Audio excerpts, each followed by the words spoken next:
Mesdames et messieurs, c'est gâté au Congo. L'Afrique du Sud vient de défier tous les ennemis et adversaires du régime congolais. Les hautes autorités sud-africaines viennent de rejeter toute menace et toute demande de retrait des soldats sud-africains se trouvant sur le sol congolais. Alors, chers dames, chers messieurs, l'heure est grave. Oui, après ce fameux sommet qui a été organisé du côté de la Tanzanie, qui a réuni même d'ailleurs les alliés du Rwanda, dont l'Afrique du Sud, le Congo, Kinshasa bien sûr, et le Burundi ont été absents lors de ce sommet, mais après plusieurs décisions qui ont été prises, les hautes autorités sud-africaines ont décidé d'envoyer un message clair, un message féroce à tous ces gens qui comptent intimider l'Afrique du Sud dans ce conflit entre le Congo et le Rwanda. Alors, ça s'est passé hier au niveau du Parlement sud-africain, plus précisément géré par le ministre, annoncé par le ministre des Affaires étrangères sud-africaines. Mais qu'est-ce qu'il a déclaré à ces gens? Vous-même, vous allez comprendre que l'Afrique du Sud est déterminée, l'Afrique du Sud est engagée à en découdre. Ce n'est pas de la rigolade.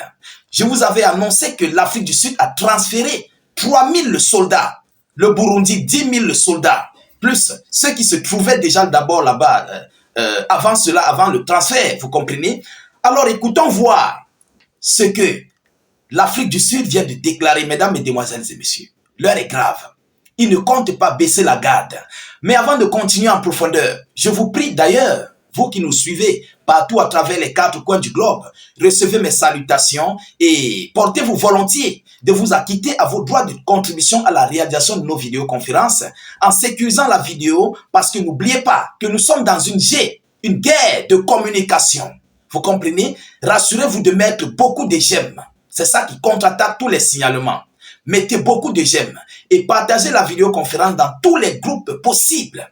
Mettez suffisamment d'avis en commentaire. Ceux qui ne sont pas encore abonnés à nos différents canaux, n'attendez pas. Ça vous coûte juste quelques secondes. Vous comprenez? Vous cliquez là sur suivre sur Facebook et vous êtes abonné. Vous continuez de suivre la vidéo tranquillement. Mesdames et messieurs, qu'est-ce que l'Afrique du Sud nous dit? L'Afrique du Sud s'oppose au retrait de ses troupes au sein de la RDC. L'Afrique du Sud, c'est un bras de fer. Et vous savez que ce sommet visait ici à tous ces États ou bien à toutes ces organisations de faire le retrait de leurs hommes. Mais donc, le M23 va rester avec ces hommes. Parce que eux, Rwandais et Américains, Européens, considèrent que le M23, ce sont des Congolais. Vous comprenez? Mais donc, ce sont eux qui manipulent et qui financent le M23. Alors, l'Afrique du Sud, ayant vu le danger, Dieu connaît bagage qui est lourd. Vous comprenez? Ils ont donc décidé de rejeter toute menace et toute demande leur permettant de retirer leurs soldats pour un cessez-le-feu. Pendant que le M23 va rester, parce qu'ils se disent congolais. Alors, chers dames, chers messieurs, le ministre des Affaires étrangères sud-africain, Ozi Lamola, a déclaré devant les parlementaires du pays de Nelson Mandela ce lundi 10 février qu'il était opposé au retrait des militaires sud-africains de l'Est de la République démocratique du Congo, RDC. Et il a fait cette annonce, en particulier aussi pour les opposants, parce que vous savez, il y a des opposants du côté de l'Afrique du Sud, ceux-là qui combattent le régime actuel, qui sont même d'ailleurs manipulés par l'Occident et les États-Unis d'Amérique. Eux aussi s'opposent. Vous comprenez? Voilà, ils s'opposent à l'envoi des soldats sud-africains sur le territoire congolais. Donc, ce message a été dirigé pour deux phases. Les opposants politiques sud-africains et les ennemis et adversaires du Congo, tels que le Rwanda, le M23 et l'Occident. Mesdames et messieurs, pour le chef de la diplomatie sud-africaine, le retrait brutal, comme le réclament certains à la Chambre, n'est même pas une retraite tactique. C'est même pire qu'une reddition, car, explique-t-il, avec le nombre de groupes armés dans la sous-région, il y a une embuscade.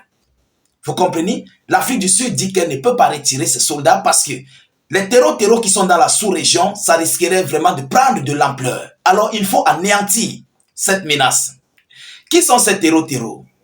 Qui organise et qui finance ces terreaux? Voilà la grosse question. Et c'est par rapport à ça que l'Afrique du Sud combat. Vous comprenez? Alors, ne pas rester passif. Poursuivant son intervention devant les parlementaires sud-africains, la MOLA estime que, suite au sommet conjoint de la SAD et l'EAC, tenu le week-end dernier en Tanzanie, il existe désormais une voie claire à suivre pour le président sud-africain Cyril Ramaphosa, a affirmé le 3 février dernier que son pays maintiendra son soutien à la RDC malgré les pertes subies. En effet, en janvier, 14 militaires sud-africains déployés dans l'est de la RDC depuis 2023 dans le cadre de la mission de la SAD ont été envoyés au repos éternel à Goma lors d'une attaque du M23. À contrario, le Malawi a annoncé le 7 février le début du retrait de ses troupes de l'est de la RDC. La situation sécuritaire en RDC prend une allure tentaculaire. Si, au niveau de l'intérieur, les évêques catholiques et l'église corps du Christ ECC ont amorcé les consultations avec des forces vives afin de faciliter un climat de paix. À l'extérieur, une diplomatie consensuelle peine à trouver l'humanité pour résoudre une crise. Donc, l'acteur principal est le Rwanda. Je crois que l'Afrique du Sud a été claire. Vous comprenez? L'Afrique du Sud a été claire comme l'eau de roche. Il est inadmissible de faire le retrait de ses soldats. Alors, je vous avais dit que l'Afrique du Sud a transféré ses 10 000 soldats, plus ceux qui étaient là-bas. Le Burundi, l'Afrique du Sud a transféré, je disais, 3 000 soldats, plus ceux qui étaient là-bas. Le Burundi a transféré 10 000 soldats, plus ceux qui étaient là-bas. Et ils s'apprêtent donc à leur offensive, leur contre-offensive, pour repousser d'abord les éléments du M23 et de s'attaquer à tous les adversaires du Congo. Alors, il est hors de question que l'Afrique du Sud retire ses hommes. Parce que ce qu'ils sont en train de chercher là, en fait, ils connaissent. Ils savent ce qui se prépare. Ils savent ce qu'ils veulent faire. Vous comprenez? Ils veulent que le Congo, en fait, soit seul. Et le Congo, dès lors que le Congo serait seul face au M23 et au Rwanda, alors il y aura une masse. Donc, l'Afrique du Sud est une pierre dans leur botte, dans cette situation, dans l'est du Congo. Voilà pourquoi ils demandent un cessez-le-feu et que toutes les troupes quittent le territoire congolais. Mais le M23 se dit congolais et ils vont rester. Voilà où le gros piège est tendu. Et il ne faut pas que les Congolais tombent dans ce piège. C'est un piège imminent en fait. Parce que dès lors que le M23 qui se considère congolais, plus précisément lorsque je parle du M23, je parle de Corneille Nangaa, il se considère congolais.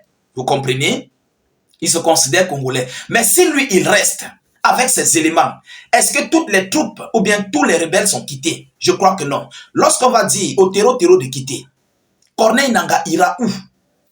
Voilà la grosse question. Alors, le Rwanda va considérer Corneille Nangaa comme congolais, comme il le considère même d'ailleurs. Mais pourtant, on sait tous qu'il est rwandais. Vous comprenez? Il est soutenu militairement et financièrement par le Rwanda et l'Occident. Alors, dès lors que l'Afrique du Sud et tous les autres pays qui ont envoyé leurs forces vivent sur le terrain, dès lors qu'ils se retirent, le Congo va rester face au M23 et au Rwanda. Vous comprenez?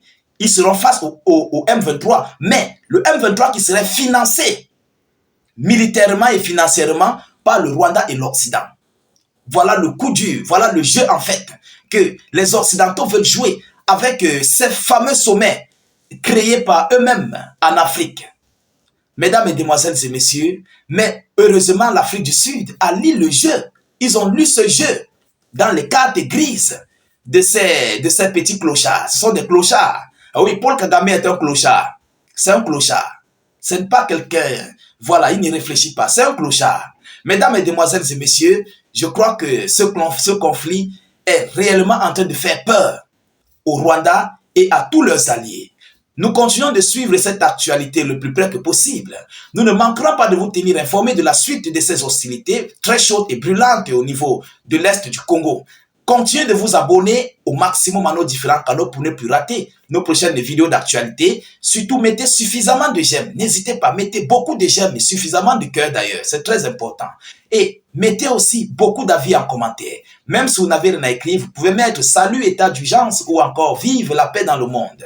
Vous comprenez? Voilà. Je vous reviens tout à l'heure pour une prochaine vidéo d'actualité. Soyez encore salués une fois de plus. Ciao, ciao.